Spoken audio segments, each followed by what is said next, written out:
हर हर महादेव। देवों के देव महादेव जी के चरण में प्रणाम करती हूँ, मेरा प्रणाम स्वीकार हो। माता गौरा पार्वती के चरण में प्रणाम करती हूँ, मेरा प्रणाम स्वीकार हो। गणपति ललनमा के चरण में प्रणाम करती हूँ, मेरा प्रणाम स्वीकार हो। सब गुरु भाई बहनों के चरण में प्रणाम करती हूँ, मेरा प्रणाम स्वीकार हो। माता पिता के चरण में प्रणाम करती हूँ, मेरा प्रणाम स्वीकार हो। गुरु भाई बहन, मैं एक कथा सुनाने जा रही हूँ। इस कथा को पूरा सुनिए और रहस्य जानिए। आधी नहीं, आधी सुनने में शिव गुरु का अपमानित होती है और पूरा सुनने में ज्ञान होती है। इसलिए कथा को पूरा सुनिए और रहस्य जानिए। हर हर महादेव, घर घर महादेव।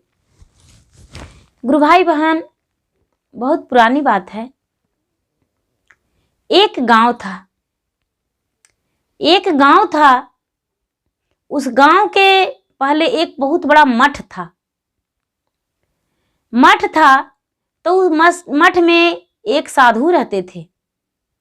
वो साधु के लिए सारी गांव भोजन पहुंचाते थे, अन्न पहुंचाते थे। और वो जो साधु थे उसके बाद भी गांव गांव में जाकर मांगते थे और मांगकर लोगों के नजर में वो बहुत बड़े साधु थे, बहुत अच्छे महात्मा थे। लेकिन वो साधु बाबा सारी गलतियां करते थे। उनके पास जो भी गलत होता था वो सारी गलतियां करते थे। वो सारी गलतियां में हो गया कि मांस मजीरा का भोजन करना, शराबी करना और कोई भी गलत हो ऐसा गलत काम करना, वो बाबा के पास सब कुछ था। लेकिन गांव वालों को पता नहीं था। गांव वाले सोचते थे कि ये तो बहुत बड़े महात्मा हैं, वो महात्मा जो भी कहते हैं वो सत्य हो जाता है। लेकिन वो जो मठ था वो मठ बहुत शक्तिशाली था। वहाँ पे मठ के पास जाके कोई भी मन्नत करते थे कि हे भगवान, यहाँ मुझे संतान नहीं है, संतान हो जाए तो संतान हो जाता था। कोई भी मन्नत लेकर जाते थे तो उनका पूरा हो जाता था। उस गांव में एक बहुत बड़ा चोर थे जो कि प्रतिदिन चोरी करते थे। प्रतिदिन उनका चोरी से ही भोजन चलता था और किसी के घर गरीब और अमीर को वो नहीं देखते थे। सारी घर में चोरी करते थे। जिनके घर एक समय का भी भोजन रहता था वो भी उनके घर में घुसकर चोरी करके वो ले जाते थे। उन्हें ये नहीं लगता था कि ये गरीब है तो इसके घर चोरी नहीं करेंगे, ये अमीर है तो इसके घर चोरी नहीं करेंगे। प्रतिदिन वो चोरी करते थे और चोरी करके और अपना भोजन चलाते थे। एक दिन वो बाबा देखे रास्ते से गुजर रहा है ये चोर, तो बोले कि कहाँ जा रहे हो। ये चोर जो था वो बोला कि हम चोरी करने जा रहे हैं। बोले अरे, यदि तू मेरे साथ रह जाएगा तो तुम्हें तो बिना चोरी किए हुए ही भोजन मिल जाएगा। ये चोर बोला कैसे। बोला देखो, हम गांव गांव जाते हैं, मांग मांग कर लाते हैं और मजे से हम अब खाते हैं। और देखो, मांस मजीरा का भोजन करते हैं, सब कुछ करते हैं। मेरे पास 2-4 औरतें भी आता है मुझसे मिलने और महात्मा रूपी मिलकर जाता है। गांव के 10-20-50 लोग सुबह सुबह से शाम होते होते आ जाते हैं और महात्मा समझ के मुझे दर्शन कर जाते हैं और मुझे दान देते हैं। ये बोले कि ठीक है बाबा, ऐसा सुख आप ही भोगिए, हम चोरी करके भी अपना गुजारा करेंगे। यदि चाहते हैं आप तो हमें शीश बनाकर रखिए, लेकिन आपके पास हम नहीं रह सकते हैं। बोला ठीक है, नहीं रहो। ये जो चोर था वो चोरी करने गया तो एक बेचारी विधवा थी। उसको 4 बच्चे थे, छोटे छोटे बच्चे। उस बेचारी के पास एक गाय थी। वो गाय जो थी वो गाय मां बनने वाली थी। उसके पास कोई अन्न नहीं था। 3 दिन से उसके पास भोजन नहीं बना था और गाय के लिए तो बेचारी रूखी सूखी कुछ भी लाकर दे दिया करती थी। बाद वन में से घास बिचाली जो भी मिल जाता था गाय को वो खिला देती थी। लेकिन उसका बच्चे 3 दिन से भोजन नहीं किया था। वो गाय को देखती थी और अपने बच्चे को समझाती थी कि बेटा, जब गाय बच्चा दे देगा तो तुम लोग से को दूध से पेट भरा रहेगा और इसी से भोजन तुम्हारा चलेगा। गाय बच्चा देने वाली है बेटा, बच्चे को संतोष देकर और बेचारी बच्चे को खुश रखती थी। बच्चा भी सोचता था कि 1-2 दिन में मेरा गाय बच्चा दे देगी। वो ऐसा कह के और बच्चे अपने भूख को आत्मा के तले दबा देता था और दबाकर बेचारा चुपचाप रहता था। लेकिन जब चौथा दिन बीत गया तो ये जो चोर था वो चोर उसी का घर में चोरी करने को लिए घुस गया। चोरी करने को लिए घुस गया और उसी गाय पे नजर था कि ये जो गाय है, इस गाय को क्यों ना हम खोल कर लेकर चले जाएं, गाय बहुत सुंदर है और उस गाय के सहारे हम लेकर चले जाएंगे और इससे हम अपना प्रतिपाल कर लेंगे। ये जो बच्चा था, बड़ा वाला बच्चा, तो जब आधी रात हुआ, सोया नहीं था, ये बेचारी सोई नहीं थी, और आधी रात जब हुआ तो ये बच्चा कहता है, माँ मुझे बहुत जोरों से भूख लगा हुआ है, माँ कुछ तो भोजन दे दो, अब मेरा प्राण निकला जा रहा है माँ, आज मेरा जीवन नहीं बचेगा। उसको बेचारी माँ कहती है, बेटा सो जाओ, देखो आज नहीं तो कल गाय बच्चा दे देगी बेटा और तुम्हें दूध बहुत सारा पिलाएंगे, बेटा किसी तरह से सो जाओ बेटा। वो बेचारी गिलास में पानी लेकर आई और अपने पुत्र को पिला दी। लो बेटा पानी पी लो, पानी पीकर सो जाओ। बड़ा वाला जो बच्चा था वो बेचारा पानी पीकर सो गया। कुछ देर में दूसरा बच्चा भी उठा और बोला, माँ मुझे भूख लगा हुआ है, मुझे भोजन दे दो माँ। दूसरा बच्चा को भी बेचारी पानी पिला के सुला दी। लेकिन जो इसका तीसरा बच्चा था वो जागा सो सोया नहीं, रोने लगा और कहने लगा, माँ मेरा आज जीवन नहीं बचेगा। ये कहता है, बेचारी बोलने लगी, बेटा अब तो ऊपर वाला ही सहारा है, हे भगवान अब बच्चे को हम कैसे सुलाएं, 2 का तो सुता दिए लेकिन तीसरा वाला जो है वो तो जागा है, सो ही नहीं रहा है, अब इसको हम भोजन कहाँ से ला कर दे सकते हैं। जो गाय भी है वो भी बच्चा नहीं दी है, मेरे घर अन्न नहीं है, 3 दिन से तो भोजन नहीं बना, चौथा दिन बीत चुका है, अब मैं क्या करूं। ये जो चोर था वो धीरे धीरे उसके घर से निकल गया और निकलकर और जो अपना घर था वो घर लौट गया और दूसरे को घर से जो चोरी किया था वो थोड़ी सी बेचारा अनाज, गेहूं, चावल बोरिया में भर के और माथे पर रख लिया और उसके घर जाकर उसका दरवाजा खटखटा दिया, बहन जी किवाड़ी खोलिए। उसी दिन रात्रि में ये सोचते है बेचारी कि मेरा घर में इतना रात को कौन आया है किवाड़ी खोलाने को लिए, फिर भी बेचारी किवाड़ी खोल दी। तब तक बच्चा रो रहा था।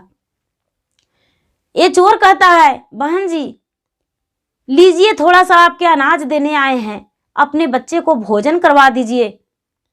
ये कहती है, भैया आप तो खुद चोरी करते हैं घर में, आप मेरे घर अनाज देने आए हैं। बोले, देखो बहन हम तुम्हारे घर इस गाय को चुराने आए थे, लेकिन तेरा दुख और दर्द मुझसे रहा नहीं गया, हम तेरा दुख और दर्द देखकर तुझे हम अनाज देने आए हैं। वो अनाज बेचारी रख ली, उसी समय भोजन बच्चे को बनाकर और खिला दी। उसको बच्चे जो था वो धन्यवाद दिया कि हे भगवान, जो मुझे चावल दिया है भोजन करने को लिए, बनाने को लिए, हम लोग के खाने के लिए, उसे खुश रखिएगा, उसका शरीर अमर हो जाए, हे भगवान उसका सुखी जीवन बीते। चोर वहां से चल दिया।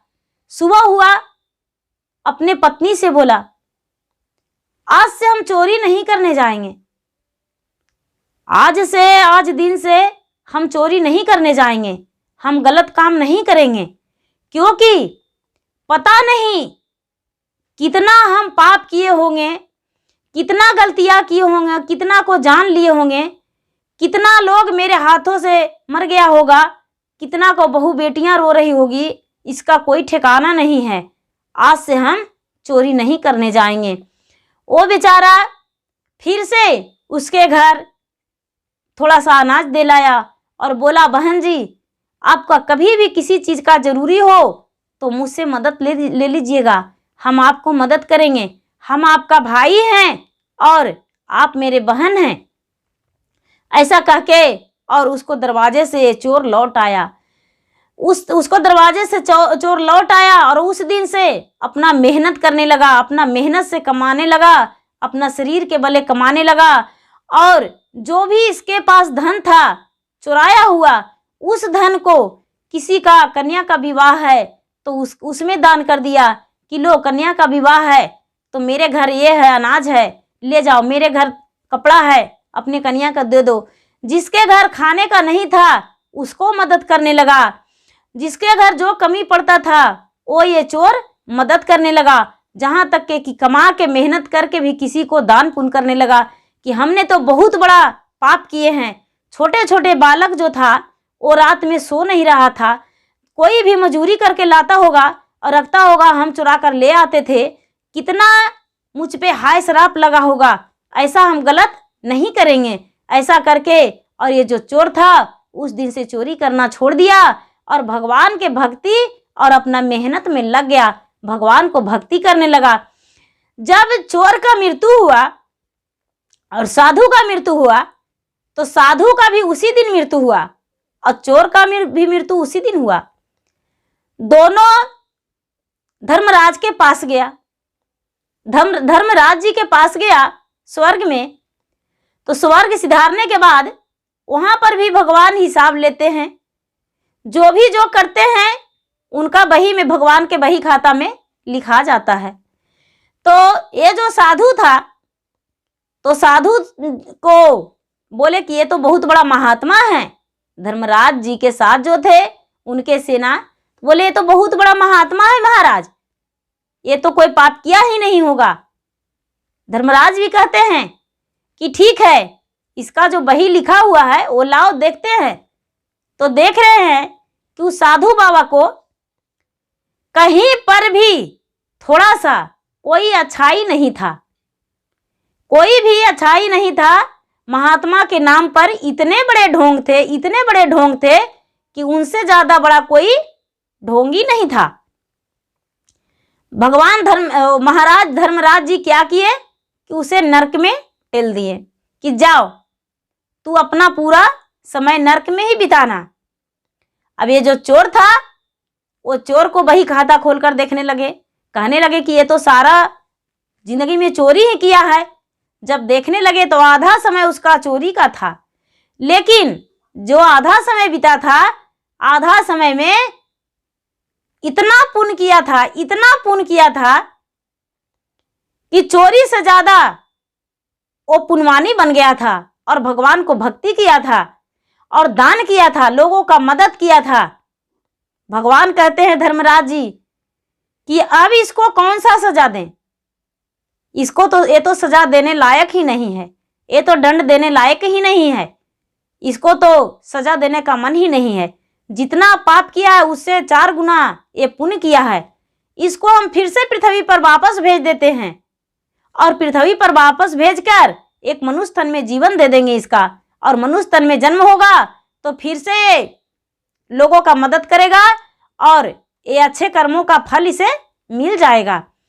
वो जो चोर था उसको फिर से भगवान पृथ्वी पर भेज दिए, मृता भुवन में भेज दिए और किसी को संतान बना और वो जब जन्म लिया दूसरा जन्म तो भक्ति भावना में रहने लगा और अच्छा कर्म किया और अच्छा व्यवहार किया और लोगों को बताया कि गलत नहीं करना चाहिए, लोगों को अच्छा शिक्षा दिया।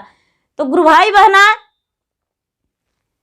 साधु और महात्मा ये नहीं कि साधु महात्मा के भावना में लोग को रहना चाहिए, नहीं।